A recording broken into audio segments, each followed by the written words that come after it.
sans tarder, nous allons donner la parole au premier intervenant. Il s'agit d'Abdoulaye Thiam. La première question, s'il vous plaît. Merci, Kara. Félicitations encore une fois, coach, pour cette copie presque parfaite face à la Bolivie, que vous connaissez très bien d'abord en tant que joueur. Je rappelle que le 27 mars 2002, vous aviez gagné la Bolivie en partance pour la Coupe du Monde en Asie. Là encore, vous démarrez par la Bolivie. Est-ce qu'il y a, vous y voyez une sorte de superstition qui pourrait aboutir à un carré d'as, voire une finale de Coupe du Monde? Ça, c'est une première question. La deuxième, elle est plutôt relative au match de demain. C'est un adversaire d'un cran supérieur. L'Iran, c'est la meilleure sélection en Asie, l'AFC, la Confédération de l'Asie. Le Sénégal, c'est la meilleure sélection au niveau de la CAF. Le Sénégal est 18e. Eux, ils sont 22e au niveau du classement FIFA. Tous les deux pays sont qualifiés pour la phase finale de Coupe du Monde. Comment est-ce que vous allez comment vous entrevoyez cette rencontre aussi importante pour, toujours dans la dynamique d'une qualification, surtout que vous ayez cette équipe-là pour préparer certainement le pays hôte, le Qatar. Merci. Merci beaucoup, Abdoulaye. Oui, deux questions très, très importantes. D'abord, la première et puis cette deuxième question-là concernant le match de demain. Je vais commencer par ça parce que c'est le présent proche, j'ai envie de dire. Un match, on sait, qui est normalement un cran au-dessus de la Bolivie, mais j'ai envie de dire que ce sont ces genres de matchs-là que nous cherchons. On s'était préparé à jouer d'abord la Bolivie et puis le deuxième match, jouer l'Iran. L'Iran, comme vous le dites, fait partie aujourd'hui des meilleures équipes, sinon la meilleure équipe du côté Asie. Donc ça veut dire qu'on a fait un bon choix. L'Iran est qualifié aussi à la Coupe du Monde aussi. Donc je pense que demain, on ira vraiment vers une confrontation assez intéressante. Et je crois que dans ces périodes-là, comme je le dis, où les matchs amicaux sont souvent rares, nous sommes très heureux vraiment de pouvoir jouer ce match-là demain. La Bolivie, comme vous le dites, non, je pense que surtout c'est le sort. Voilà, donc je ne pourrais pas dire que je serais superstitieux parce qu'en 2002, on a joué la Bolivie avant d'aller à la Coupe du Monde. Si effectivement la Bolivie nous porte chance, tant mieux. Mais bon, je ne pense pas comme ça. Je pense que c'est juste un adversaire qu'on a choisi parmi tant d'autres, mais surtout un adversaire qui colle un petit peu plus à notre adversaire sud-américain qui est l'Équateur. Voilà. Merci. Oui, Bakary. Merci beaucoup. Bakary Cissé, Journal Record. Coach, c'est vrai que vous avez l'habitude de conserver votre équipe. Le trident Pathé Ciss, Pape Matar Sarr et Pape Gueye ont reçu une belle rentrée en matière. Mais derrière, vous avez des cadres qui ont l'habitude de démarrer les matchs là. C'est vrai, comme l'a dit mon confrère, l'Iran est un peu au-dessus du cran par rapport à la Bolivie. Est-ce à dire que demain, on pourra voir une équipe sénégalaise qui pourrait démarrer le premier match de la Coupe du Monde? Ma deuxième question, elle est relative à la gestion du groupe. En ce moment très spécial de début de saison, où les joueurs ne sont pas tout à fait à 100%, d'autres ont des problèmes par rapport à la concurrence et au temps de jeu familial en club. Comment parvenez-vous à faire l'amalgame pour que quand même tout le monde se sente concerné? Parce qu'on a vu que depuis le début du stage, tous les joueurs se sentent concernés, même si ça rigole beaucoup, mais on voit sur le prêt que ça donne, on ne se fait pas de cadeaux. Merci. Oui, c'est surtout ça l'identité de cette équipe-là. Je crois qu'aujourd'hui, je le dis et je le répète, c'est un groupe qui a beaucoup d'amour, c'est un groupe qui a beaucoup de soutien, beaucoup de solidarité. Nous vivons ensemble quand même depuis pratiquement plus de 7 ans, certains depuis pratiquement plus de 10 ans. On se connaît, c'est une famille. L'objectif, c'était de construire, si vous voulez, un club Sénégal. Donc, on a pratiquement réussi ça à travers l'équipe nationale où les garçons viennent et ils se sentent vraiment chez eux. Après ça, c'est du football, il y a la concurrence. Tous les garçons qui sont là ont envie de jouer. Voilà, ceux qui ont commencé contre l'Iran, leurs prestations ne m'étonnent pas. C'est parce que s'ils sont là dans cette équipe nationale-là, c'est parce qu'ils ont des qualités. Comme vous le dites, il y avait d'autres joueurs dans une équipe, il y a toujours de la concurrence, il y avait d'autres joueurs qui jouaient et je pense que l'objectif de ces deux matchs-là, en réalité, c'est de pouvoir faire deux équipes, je le dis depuis le début de ce stage-là, pouvoir donner du temps de jeu aux garçons qui sont dans un effectif et qui ne jouent pas beaucoup, ou bien des garçons qui ont eu à un moment donné des transferts tardifs. Je pense qu'à travers ces deux matchs-là, je pense que c'est l'occasion justement de bonifier encore notre groupe, pas seulement en qualité mais surtout en quantité. Donc oui, c'est important aujourd'hui de donner ce temps de jeu-là. Est-ce qu'aujourd'hui c'est l'équipe qui va s'approcher le plus de la Coupe du Monde? Je n'en sais rien du tout. On est à un mois et demi de cette compétition. Et comme vous le savez aussi bien que moi, entre aujourd'hui septembre, octobre et novembre, beaucoup de choses peuvent se passer. Mais en tout cas, je pense qu'on a mis une équipe compétitive contre la Bolivie. Et ça nous tient à cœur aussi de mettre une équipe aussi compétitive contre l'Iran. Comme je l'ai dit, ça sera un match très disputé. Deux équipes qualifiées à la Coupe du Monde, deux équipes qui ont envie de bien préparer et bien entamer leur Coupe du Monde. Donc oui, les joueurs qui seront sur le terrain seront compétitifs. Et je crois que c'est l'occasion aussi pour nous de pouvoir donner vraiment du temps de jeu à tout le monde, même si je sais que c'est difficile. Peut-être que demain, tout le monde ne jouera pas. Peut-être que les 28 joueurs qu'on a choisis, les 26, peut-être que tout le monde ne jouera pas. Mais ce qui est important, c'est en tout cas faire une revue d'effectifs et tout en n'oubliant pas aussi la gagne, tout en n'oubliant pas aussi de mettre en place une équipe compétitive. Merci. Au suivant. Coach, je suis fatiguée, c'est là de la DSTV. Ma question aussi par rapport à l'équipe iranienne. Vous attendez à quel genre de match, quel genre de position? Ma seconde question, c'est par rapport à Abdou Diallo. On l'a vu à l'écart. Est-ce qu'il est blessé? Oui, il y a quelques pépins dans le groupe, mais je crois qu'il n'y a rien d'important. Je crois qu'il a eu une béquille. Aujourd'hui, on a préféré le laisser tranquillement.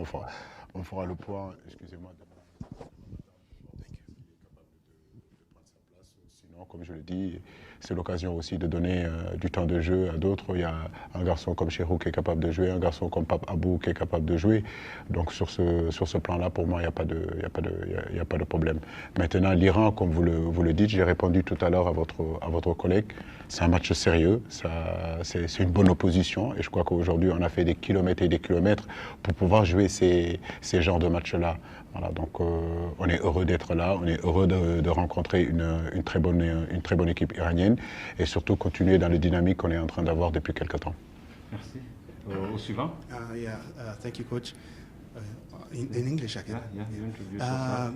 Thank you for the opportunity to ask you these questions ahead of the World Cup. Tomorrow you play against Iran. What are you expecting to take away from this game ahead of the World Cup? And my second question is... let me ask the first question and then I will be obliged to translate after. Okay. Alors donc demain, coach, vous jouez contre une bonne équipe iranienne. Alors qu'est-ce que vous attendez de ce match-là en perspective de la Coupe du Monde? Oui, être au rendez-vous de ces matchs-là. Vous savez, on a bataillé dur. Jusqu'à notre confédération nous a donné la possibilité de pouvoir nous préparer les 5 pays qui sont qualifiés à la Coupe du Monde, comme je le disais tout à l'heure, en réponse de votre collègue. C'est un match intéressant, c'est un match qui nous permettra, si vous voulez, de faire tourner notre effectif. Et puis en face, il y a aussi de la résistance. En face aussi, il y aura une très bonne équipe, avec un entraîneur qui connaît très bien notre équipe aussi. Donc je m'attends aussi à un match disputé. Mais comme je dis, sur la route de la Coupe du Monde, je crois que ce sont ces genres de matchs-là qui vont nous faire progresser. Et ce sont des genres de matchs qui nous permettra de savoir un petit peu où nous en sommes après cette CAN. Et je crois que, comme on le dit, hein, nous sommes sur la route du Qatar. Demain, c'est l'Iran. Et c'est un match qu'il faut aborder avec beaucoup de sérieux. C'est un match qu'il faut aborder avec beaucoup de professionnalisme et essayer de le jouer et de le gagner. It's going to be a very tough game because Iran made it to the World Cup and we made it to the World Cup. So it is this kind of matches that can make it move so far, because we know that it is a very strong team, but Senegal also is a strong team. So the Confederation helped us just to change the FIFA windows, so then it is a very profitable thing. So we hope that tomorrow we will do our best to win, because it will be a good preparation for the national team. Thank you very much. And my second question is about 2002. You were in the team that is famous, this famous Senegal team, the Golden Generation. This year you have the Golden Generation 2.0, so to say. How much pressure is there on this team to reach the level of 2002, knowing that 2018, by something happened that you didn't go through, something very unusual. And how far do you see this Senegal team doing in Qatar? Donc vous aviez été une génération dorée en 2002. Vous avez joué dans cette équipe. Maintenant, en 2018, vous êtes le patron de cette équipe. Alors, comment est-ce que vous pensez pouvoir relever le défi, c'est-à-dire en tant que coach, comment est-ce que vous pouvez penser pouvoir faire plus que ce que vous avez fait en 2002, tout en sachant que déjà en 2018, malheureusement, vous n'avez pas tellement brillé comme vous l'avez fait en 2002. Maintenant, qu'est-ce que vous allez faire, ou bien comment est-ce que vous pensez vous en sortir pour aller plus loin qu'en 2002? Mais rester nous-mêmes, faire ce que nous avons fait depuis un bon bout de temps, depuis 7 ans. La dernière Coupe du Monde a été très difficile pour nous à digérer parce qu'on a été éliminé au carton. 4 ans se sont passés, on a emmagasiné de l'expérience. Entre-temps, il y a eu la Coupe d'Afrique qui est là. Nous continuons sur le continent africain à faire partie aujourd'hui des meilleures équipes africaines. Nos garçons ont pris de l'expérience, d'autres joueurs jouent dans des grands clubs. Ils ont eu, à travers ces 4 années-là, des rendez-vous très importants qu'ils peuvent accumuler et mettre aussi dans leur expérience. La Coupe du Monde, c'est l'expérience. Et aujourd'hui, je pense que l'équipe du Sénégal est en train d'emmagasiner beaucoup d'expérience depuis ces années-là.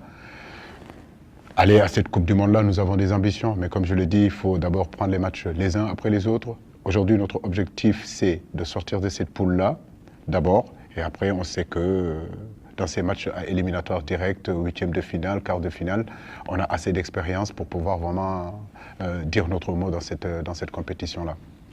There is no secret.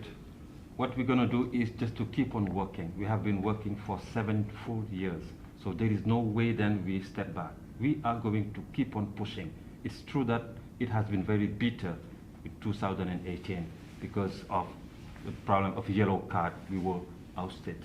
So then we really deserved to go further. But anyway, it will not prevent us from working hard. We're going to work too hard, and then we hope that with this squad we have, we can go very far. Une dernière question, coach, avec votre permission. Aliou Goloko, FSF TV. C'était le dernier stage avant la Coupe du Monde. Vous avez passé 10 jours avec vos gamins, quasiment une semaine pleine en tout cas. Est-ce que vous pouvez nous faire un petit bilan, qu'on va anticiper bien entendu, par rapport à ce stage? Est-ce que vous avez des motifs de satisfaction et est-ce que s'il y a d'autres points sur lesquels vous avez beaucoup plus de rigueur ou plus de renforcement, est-ce que vous pouvez nous le faire savoir? Merci. Bon, il est un peu difficile de faire le bilan. On aurait pu faire le bilan peut-être demain parce qu'il y a un match qui est en face de nous. Mais si je peux faire le mini-bilan, j'ai envie de dire que le groupe est heureux d'être ensemble. Ils se connaissent depuis un bon bout de temps. Aujourd'hui, le fait de venir aussi avec l'équipe nationale leur fait du bien. Ça leur donne un bouffée d'oxygène aussi. Quand on voit les difficultés qu'ils sont en train de vivre dans leur club. Je peux vous garantir que depuis le début de la semaine, je vois vraiment des sourires, je vois vraiment des garçons qui sont heureux, mais qui restent sérieux quand même dans le travail. Je suis très satisfait vraiment de l'implication, je suis très satisfait de l'état d'esprit que ce groupe-là a. Et comme je le dis, c'est cet amour-là, c'est ce soutien-là, c'est ce travail-là, c'est ce côté professionnel que nos garçons ont qui nous font faire des résultats. Donc il n'y a pas de secret. Donc il faut qu'on continue à être solidaires, il faut qu'on continue à travailler et tirer tous dans la même direction. Je pense que c'est cette solidarité-là qui nous fera gagner. Mais dans l'état d'esprit vraiment et dans les comportements, je suis vraiment satisfait. Merci coach.